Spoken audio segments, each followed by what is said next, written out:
Mister ladies YouTube channel viewers எல்லாத்துக்கும் வணக்கம். நான் உங்க டாக்டர் நர்மதா. இன்னைக்கு நம்ம பார்க்க போற டாபிக் என்னன்னு பாத்தீங்கன்னா ஃபேட்டி லிவர். சோ இந்த ஃபேட்டி லிவர் அப்படிங்கிறது என்னன்னு கேட்டீங்க அப்படின்னா, உங்களோட லிவர்ல வந்து இருக்க செல்ஸ்ல கொழுப்பெல்லாம் படிஞ்சு அப்படியே இருக்கும். சோ அதைத்தான் ஃபேட்டி லிவர்னு சொல்றோம். அதுல நிறைய கிரேட்ஸ் இருக்கு. சோ இந்த ஃபேட்டி லிவர் அப்படிங்கிற ஒரு விஷயம் பாத்தீங்கன்னா, முன்னாடி காலத்துல எல்லாம் நம்ம பார்க்கும்போது யாருக்கு வரும் அப்படின்னா, அதிகமா ட்ரிங்க்ஸ், அதாவது அதிகமா ஆல்கஹால் எடுக்கிறவங்களுக்கு தான் அந்த ஃபேட்டி லிவர் அப்படின்ற கண்டிஷன் வரும். ஆனா இப்ப பாத்தீங்க அப்படின்னா ஆல்கஹாலே தொடாத லேடிஸ் நிறைய பேர்த்துக்கு இந்த பிரச்சனைகள் வருது. லேடிஸ் ஜென்ட்ஸ் எல்லாத்துக்குமே காமனா இந்த பிரச்சனைகள் வருது. அதுக்கு ஆல்கஹால் மட்டும் ரீசன் கிடையாது. ஆல்கஹாலே இல்லாதவங்களுக்கும் அந்த பிரச்சனைகள் வருது. சோ அப்ப இந்த ஃபேட்டி லிவர் அப்படின்றது எவ்வளவு காமனா இருக்கு அப்படின்னு பாத்தீங்கன்னா, ஒரு 10 பேர்த்த நம்ம ஒரு அல்ட்ராசவுண்ட் ஸ்கேன், அப்டோமினல் ஸ்கேன் எடுத்து பாக்குறோம் அப்படின்னா அதுல 5 பேத்துக்கு ஃபேட்டி லிவர் இப்ப இருக்கு. சோ அந்த அளவுக்கு ரொம்ப காமன் ஆயிடுச்சு. இப்ப இந்த கிரேட் 1 ஃபேட்டி லிவர் அப்படிங்கிறது நம்ம பாடியில காமனான ஒரு விஷயம் அப்படின்ற அளவுக்கு இப்ப நம்மளோட உலகத்துல நடந்துட்டு இருக்கு. சோ அப்ப இந்த விஷயம் வந்து ஒரு சாதாரண விஷயம் தானே, இது என்ன பிரச்சனை அப்படின்னு சொல்லிட்டு நம்ம இன்னைக்கு பார்க்கலாம். சோ இந்த ஃபேட்டி லிவர் உங்களுக்கு வந்திருக்கு அப்படின்றப்போ உங்களுக்கு சிம்டம்ஸ் பாத்தீங்கன்னா பெருசா எதுவுமே இருக்காது. சில பேருக்கு கொஞ்சம் அது அதிகமாகும் போது காலையில வந்து வாமிட்டிங் சென்சேஷன் அதிகமா இருக்கும். அது எல்லோ வாமிட் சில பேருக்கு அதிகமா வரும். அப்புறம் சில பேருக்கு பாத்தீங்கன்னா இந்த வயிற்று பகுதி, அதுவும் ரைட் சைட்ல வந்து வயிற்று பகுதியில வந்து வலிகள் இருக்க வாய்ப்புகள் இருக்கு. சோ சிம்டம்ஸ் இது வந்து இது நான் சிம்டமேட்டிக் அப்படின்னு கூட சொல்லலாம். பட் ஆனா நீங்க வந்து ஸ்கேன் பண்ணி பார்க்கும்போது அதனோட என்ன கிரேட், என்ன லெவல் இருக்கு அப்படின்னு தெரிஞ்சுப்பீங்க. நீங்க கிரேட் 1ல இருக்கீங்கனாலும் உங்களால ரிவர்சிபிள் பண்ண முடியும். அதுவே நீங்க கிரேட் 2 வந்துட்டீங்கனாலும் கொஞ்சம் ஸ்ட்ரிக்டா டயட் ஃபாலோ பண்ணி நம்ம ட்ரீட்மெண்ட்ஸ் எல்லாம் பண்ணி அதை ரிவர்சிபிள் பண்ணிக்கலாம். கிரேட் 3யும் கஷ்டப்பட்டு உங்களால ரிவர்சிபிள் பண்ணி கொண்டு வர முடியும். பட் கிரேட் 4 போயிருச்சு, சிரோசிஸ் ஆஃப் லிவர் அப்படின்றப்போ நம்மளால அது ரிவர்சிபிள் கன்ஃபார்மா பண்ண முடியாது. சோ அப்போ இது வந்து நம்ம ரொம்ப கான்சியஸா பார்க்க வேண்டிய ஒரு விஷயம். அடுத்த கிரேடுக்கு போகாம அது எப்படி சரி பண்றோம் அப்படிங்கறது ரொம்ப முக்கியம். சோ இந்த ஃபேட்டி லிவர் பாத்தீங்கன்னா ஒரு 2 months ரெகுலரா ஒரு ஸ்ட்ரிக்டான டயட்லயும் யோகாலையும் ஒர்க் அவுட்லயும் இருந்து ஒரு ஸ்ட்ரெஸ் ஃப்ரீயான ஒரு மைண்ட் செட்ல இருக்கும் அப்படின்னா அதை கம்ப்ளீட்டா நம்மளால ரிவர்சிபிள் பண்ண முடியும்.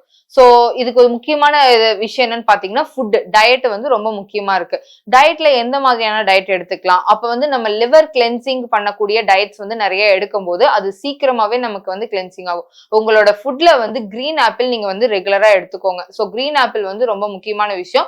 டெய்லியுமே ஒரு கிரீன் ஆப்பிள் கம்பல்சரியா சாப்பிடணும். அதுக்கப்புறம் ஃபேட்டி லிவர் டயட் ஃபாலோ பண்ணும்போது முக்கியமான விஷயம் என்னன்னு பாத்தீங்கன்னா, நீங்க இது ரொம்ப ஸ்ட்ரிக்டான டயட் ஃபாலோ பண்ணாதான் சீக்கிரமா உங்களால ரிவர்சல் பண்ண முடியும். அப்ப அந்த ஸ்ட்ரிக்டான டயட்னா நீங்க எல்லா விதமான junk foods, snacks, hotel foods, milk, coffee, tea, biscuit, pizza, burger, pickle, இந்த மாதிரி எல்லா விஷயத்தையுமே கம்பல்சரியா அவாய்ட் பண்ணிடணும். சோ அப்ப எந்த மாதிரியான உணவு எடுத்துக்கலாம் அப்படின்னு பாத்தீங்கன்னா, நீர் காய்கறிகள் அதிகமா எடுத்துக்கலாம்.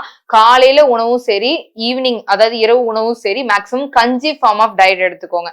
ஏன்னா உங்களுக்கு வந்து இன்டைஜஷன் ப்ராப்ளம் வர்றதுக்கும் ஃபேட்டி லிவர்ல நிறைய வாய்ப்புகள் இருக்கு. சோ அதனால நீங்க என்ன பண்ணணும், ஈஸி டைஜஸ்டபிள் ஃபுட் அப்படி எடுக்கும் போது லிவர் வந்து சீக்கிரமா டீடாக்சிபிகேஷன் ஆகும், அதாவது கிளென்ஸ் ஆகும். கழிவுகள்ல வெளியேறி அதனோட வேலைகள் அதிகமாக இருக்கும். அப்ப எப்படி எடுக்கணும்னா, அந்த மில்லட் வெரைட்டிஸ், அதாவது ஒண்ணு சிறுதானிய வகைகள், திணை, வரகு, சாமை, குதிரைவாளி, இந்த மாதிரியான உணவுகளை கஞ்சி ஃபுட் நீங்க எடுத்துக்கலாம். அப்புறம் நைட்டும் அதே மாதிரியான கஞ்சி ஃபுட் எடுத்துக்கலாம். அது கூட வெஜிடபிள்ஸ் கம்பல்சரியா 1 கப் இல்ல 2 கப் வெஜிடபிள் எடுத்துக்கோங்க.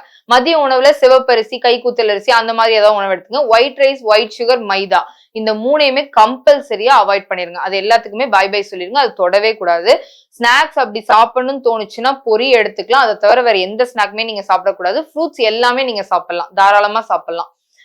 சோ ஃப்ரூட்ஸ் எடுத்துக்கலாம், வெஜிடபிள்ஸ் எடுத்துக்கலாம், நட்ஸ் எடுத்துக்கலாம், இந்த மில்லட் வெரைட்டிஸ் ஃபுட் எல்லாமே எடுத்துக்கலாம். சோ கஞ்சி ஃபார்ம் ஆஃப் டயட் ஏன் சொல்றேன் அப்படின்னா, டிஃபன் சாப்பிடக்கூடாதுன்னு சொல்றேன்னா, கஞ்சி ஃபார்ம் ஆஃப் டயட் அப்படின்றப்போ உங்களுக்கு அது வந்து நம்ம சமைக்கும் போதே நல்லா வேக வச்சு ரொம்ப ஒரு லைட் ஃபுட்டா மாத்திரும். அப்ப டைஜஷனுக்கு ரொம்ப ஈஸியா இருக்கும். லிவர்ங்கிறது ஒரு ஃபில்டர் பண்ணக்கூடிய ஒரு ஆர்கன். சோ அதை கிளீன் பண்றதுக்கு ரொம்ப ஃபாஸ்டா எஃபெக்டிவா இருக்கும். சோ இது கூட பாத்தீங்கன்னா எங்களோட ஹாஸ்பிட்டல்ல வந்து லிவர் கிளென்சிங் தெரப்பின்னு ஒண்ணு பண்றோம். சோ கம்ப்ளீட்டா வந்து நம்ம 1 வீக் வந்து கிரீன் ஆப்பிள் ஃபாஸ்டிங் இருக்க வச்சு ஒரு ப்ரொசீஜர் பண்ணுவோம். சோ அதை பண்ணும்போது உங்களுக்கு லிவர் சம்பந்தப்பட்ட பிரச்சனைகளும் சரி, இல்ல கேல் பிளேடர் பித்தப்பையில கல் இருந்தாலும் சரி, அதை வெளியேற்றதுக்கு ரொம்பவே எஃபெக்டிவா இருக்கு.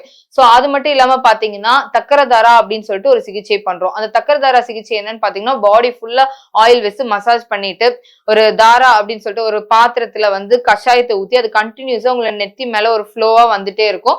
ஒரு 1 hour இந்த ப்ராசஸ் நடக்கும். ஸோ இந்த 1 hour இந்த மசாஜ் தெரப்பி ரெகுலரா நீங்க பண்ணும்போது என்ன ஆகும்னா உங்க பாடியில இருக்கிற ஹீட் எல்லாம் கம்ப்ளீட்டா வெளில எடுத்து பித்தத்தை எல்லாம் குறைச்சு உங்களோட மைண்ட் நல்லா ரிலாக்ஸா காமா ஸ்ட்ரெஸ் ஃப்ரீயா வச்சுக்கிறதுக்கு, அதோட உங்களோட ஃபேட்டி லிவர் ரிவர்சிபிள் பண்றதுக்கு ரொம்பவே எஃபெக்டிவா இருக்கு.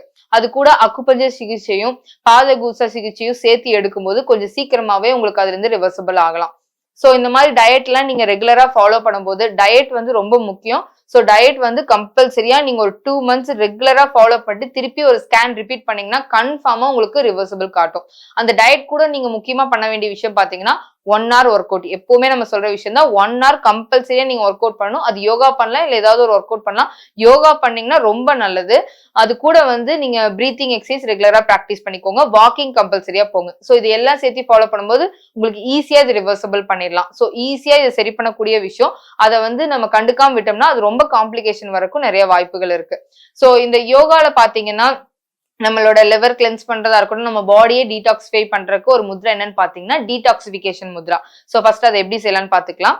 உங்களோட விரல்கள் வந்து இப்படி பிரிச்சு வச்சுட்டு உங்களோட மோதிர விரல்கள் ஆரம்பிக்கிற இடம், அதாவது மோதிரம் போட்டிருந்தீங்கன்னா அது லைட்டா தள்ளிட்டு அந்த இடத்துல கட்ட விரல் வச்சு லைட்டா ஒரு ப்ரெஷர் கொடுத்துக்கோங்க.